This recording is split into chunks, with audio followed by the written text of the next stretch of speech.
وہ خط جس نے عمان کی تقدیر بدل دی۔ کچھ چیزیں صرف دیکھی نہیں جاتی، محسوس کی جاتی ہیں۔ مسقط کے ایک عجائب گھر میں، ایک میوزیم میں جب میری نگاہ رسول اکرم صلی اللہ علیہ وسلم کے اس تاریخی مکتوب پر پڑھی، یعنی ایک خط پر جو آپ صلی اللہ علیہ وسلم نے عمان کے حکمرانوں عبد اور جعفر بن الجلندی کے نام بھیجا تھا، تو یوں محسوس ہوا جیسے 14 صدیاں سمٹ کر ایک لمحے میں آ گئی ہوں۔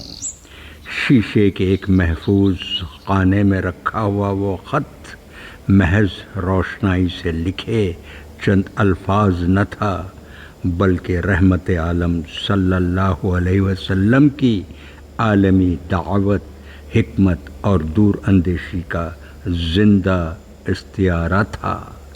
یہ وہ زمانہ تھا جب دنیا کی بڑی سلطنتیں تلوار کے زور پر اپنی سرحدیں بڑھا رہی تھیں، مگر جب مدینے کی ایک چھوٹی سی ریاست کا سربراہ دنیا کے حکمرانوں کو خون ریزی نہیں بلکہ امن و عدل اور توحید کا پیغام بھیج رہا تھا، رسول اکرم صلی اللہ علیہ وسلم نے عمان کے فرمانرواؤں سے عبد اور جعفر بن الجلندی کو اسلام کی دعوت دیتے ہوئے یہ یقین دلایا کہ اگر وہ اسلام قبول کر لیں تو ان کی حکومت انہی کے پاس رہے گی۔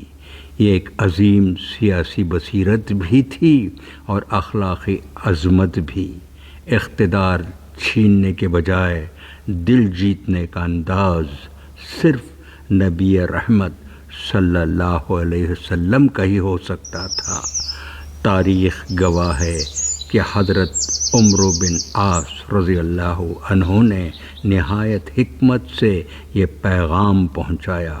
غور و فکر کے بعد دونوں بھائی ایمان لے آئے اور یوں عمان ان خوش نصیب خطوں میں شامل ہو گیا جہاں اسلام بغیر کسی جنگ کے دلوں میں اترا۔ آج کا عمان اسی فیصلے کی زندہ یادگار ہے۔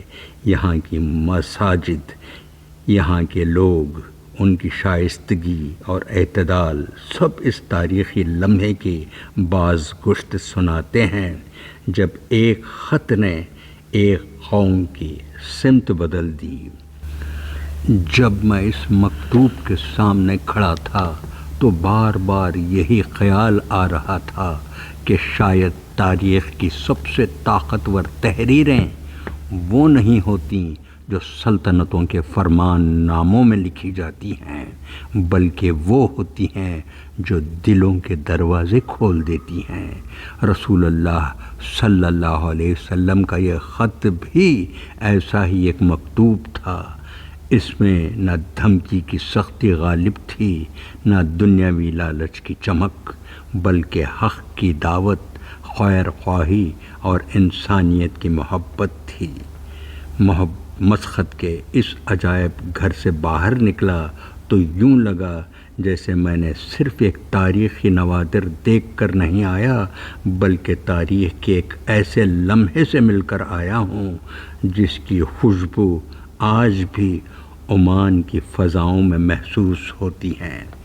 شاید اسی لیے کہا جاتا ہے کہ بعض خطوط کاغذ پر نہیں لکھے جاتے، وہ قوموں کی تقدیر پر لکھے جاتے ہیں، اور رسول اکرم صلی اللہ علیہ وسلم کا عمان کے حکمرانوں کے نام یہ مکتوب، یہ خط انہی ابدی خطوط میں ایک خط ہے جس کی روشنائی آج بھی ایمان، حکمت اور امن کا پیغام دے رہی ہے۔